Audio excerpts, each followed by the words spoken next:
नमस्कार शेतकरी मित्र हो आज आपण दर्जेदार आणि निर्यातक्षम उत्पादनासाठी खतांचा संतुलित वापर का गरजेचा आहे याविषयी जाणून घेणार आहोत.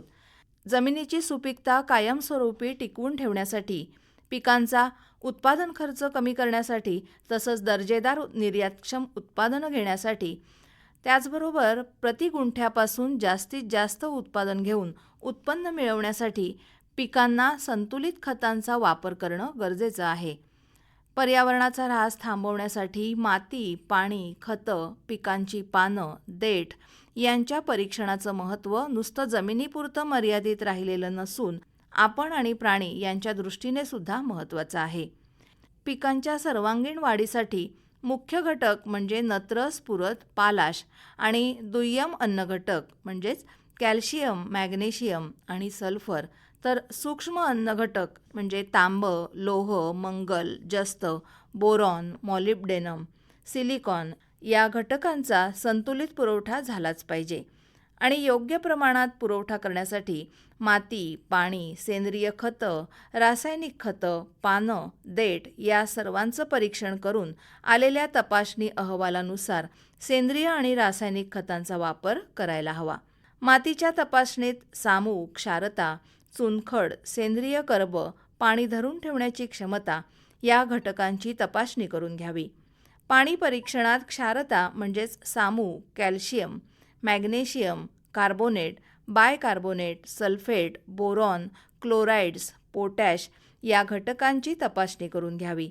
त्याचप्रमाणे बाजारात किंवा घरी तयार केलेल्या सेंद्रिय खताच्या तपासणीत कोणकोणते घटक आहेत हे तर समजतंच, शिवाय भेसळही समजते.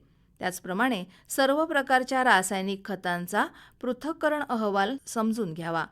या सगळ्या प्रकारच्या तपासण्या अहवालानुसारच आणि पिकांच्या गरजेनुसारच सेंद्रिय आणि रासायनिक खतांचा वापर करावा.